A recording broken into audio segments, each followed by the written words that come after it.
If there's one thing I've learned in 4.5 decades of collecting baseball cards, it's that no two collectors are the same.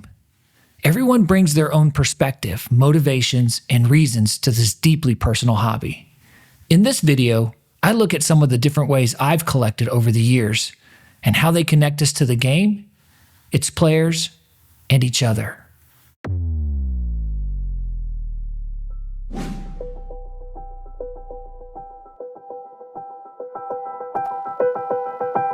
When I first started collecting baseball cards, I essentially accumulated as many cards as I could.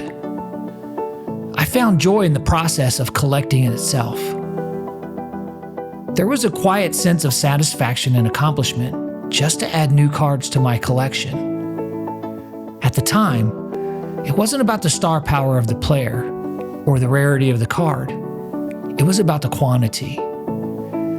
My 1979 Biff Pocoroba meant as much to me as my Pete Rose. Condition and monetary value were never even a consideration. Quantity was the quality. Every card was special, and the more I had, the more of a collector I felt I was.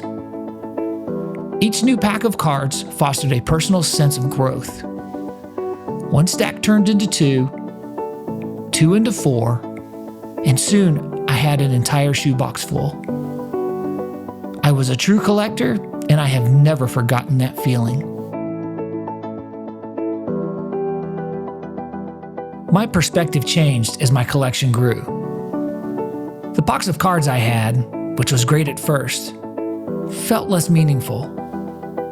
I needed more than just a lot of cards. I needed a way to organize them.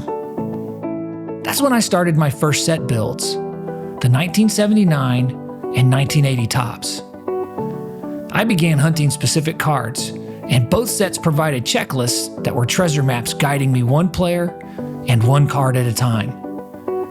My 1980 top set, with its clean design and sharp photography, became my focus, and I could get them for $10 a pack. And so much of the set building back then was beautifully spent poring over doubles and trading with friends. I vividly remember laying out the cards on my bedroom floor, meticulously sorting them by team and number. I loved organizing them the way Topps intended. And the discovery of the 9-pocket sheet protector blew my mind. I could visually organize my cards and store them in a spare 3-ring binder. Every missing card became a quest, and that 1980 Topps set became a years-long pursuit. The final piece of the puzzle, the card that eluded me for so long, card number 209, Vaughn Joshua. A name that might not resonate with many, but for me, it represented completion. The sheer relief and satisfaction of finally having that card was incredible. Not only did I find the right Vaughn Joshua card, I found one autographed. A perfect culmination to one of my favorite sets. As I developed as a collector, I realized I wasn't just collecting cards. I was collecting memories inspired by my favorite players. That's when I became a player collector, discovering and honoring the heroes and players who inspired me. Henry Aaron has always been my favorite player. With Hammer and Hank, it's more than the home runs. It's about the quiet dignity and grace he brought to the game. Every Aaron card was special and a reminder of his character and humility. This 1969 Topps card I traded for in 1981, it's my favorite, and it portrays him exactly as I view him. The simple, yet strong portrait shows a player who mastered the game. You can see the focus in his eyes. And those wrists, those were legendary. Everyone knew that's where his power came from. This is by far the best shot Topps ever used for any of his playing days cards. It just captures his greatness.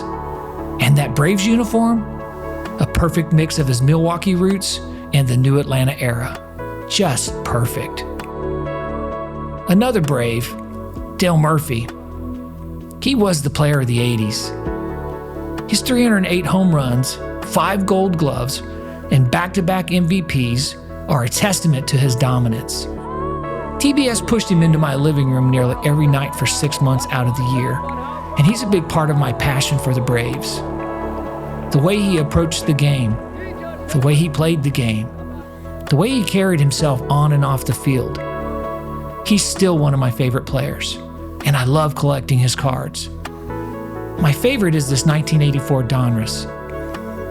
Murph is perfectly showcased against the complementing color scheme and prominent team logo on his hat. Just an awesome card in its subtle yet powerful design. I've always viewed the 84 Donruss set as a modern-day version of the 53 Bowman color set with its cinematic photography and clean styling. Just iconic in many ways. As I witnessed the birth and evolution of the junk wax era, a new phase emerged centered around the thrill of the hunt and the anticipation of tomorrow's legends. It became more than the established stars. It was also about spotting the rising talent, those players destined for greatness even before they ever played a single game at the major league level. The 80s were a pure goldmine for this. Think about the buzz around young Mark McGwire in 1985 and that iconic Olympic team rookie card. It wasn't just a card, it was a symbol of potential, a glimpse into the future. In 1985, I was 17 years old and can still remember how someday I'd strike it rich by owning that McGwire card. A 1980s version of the 1952 Mickey Mantle, so to speak. Remember Greg Jeffries? He was supposed to be the next Mantle, a generational talent. The hype was insane. But the reality didn't quite match the expectations. And he wasn't alone. So many players were touted as future superstars, only to see their careers fizzle out. It reminds me that even with all the scouting reports and projections, baseball, like life, is unpredictable. And even though some of those prospects didn't live up to their hype, their cards still hold a certain fascination, a reminder of the dreams and expectations that once surrounded them.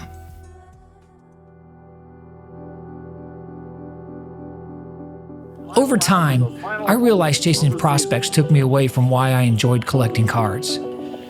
It seemed all about the what-ifs, and when those what-ifs didn't happen, I kind of felt a sense of regret and even resentment towards the players. Exactly the opposite of what inspired me to collect. But it helped me realize I had an amazing collection already, filled with cards that I loved, that I wasn't enjoying. So I stepped back, and that's when I started to see them differently, to connect them, to build something beyond what was commonly visible. That's when I stumbled into themed collecting, a new way to enjoy what I already had while also adding some special finds on the fringes. Themes allowed me to customize my collecting, to discover connections among and between players and their cards. It was a way to celebrate more obscure players and display my interest through previously unseen narratives. It became a way to pay attention to the details. And the themes? They were anything I wanted them to be. For example, cards with baseballs in them. Not card company logos, but real baseballs. Like this 1980 Joe Niekro in his Tequila Sunrise Astros uniform, showcasing his famed knuckleball. Or Tom House sporting the Mariners trident, gripping a two-seamer. How about Raleigh Fingers? Truly classic. And then the in-action shots of Don Ossie and Jim Hughes' four-seamer and slider to go with Matt Keogh's changeup. Suddenly, my old cards had new stories to tell. The stories simply added depth to my collection, and they provided a way for me to express my passion for the game and card collecting. More recently, my collecting took another turn, a turn that, looking back, felt less satisfying. It's a different mindset, a shift away from what inspires me, and honestly, it simply cannot connect me to what I truly enjoy. Of course, I'm talking about grading. I had heard about grading in the early 20-teens, but didn't give it any serious consideration. And the term raw for the cards I had seemed misleading and confusing, like I had to do something more to complete them. But like many, I was pulled into the grading world and supported it for about a year and a half. The first graded card I ever purchased was this 2018 Topps Living Hank Aaron in a PSA 10. At first, I was captivated by the slab and drawn to the assumed scrutiny in assessing its centering, surface, corners, and edges, and its graded perfection. But what got my attention was the fact it was encased and preserved. That was the gateway drug for me: preservation.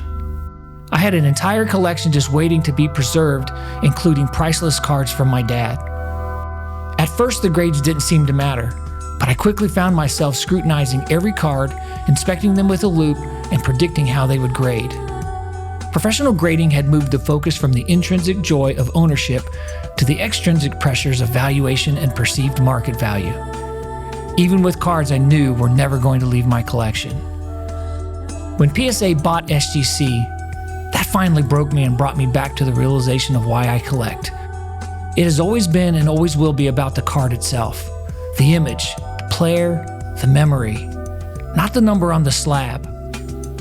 I've learned I prefer cards in their original form, and in fact have started removing cards from their slabs. I'm now a customizer, but that's a story for another day.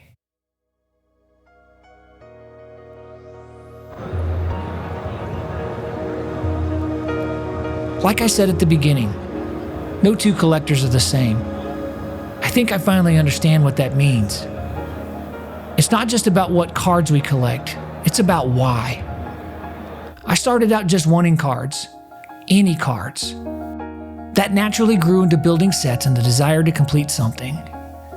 And then a focus on specific players. Not because of the stats, but how they made me feel, what they represented, what I aspired to be. Following the crowd, I chased prospects, hoping for something, anything, the thrill of the unknown, the what-ifs. It was like chasing a dream, even when I knew it might not come true. And then the themes. That was me trying to make sense of it all, to tell my story my way. And the graded cards? It's more than just a number on the slab. It's about wanting something to last, to have some kind of validation.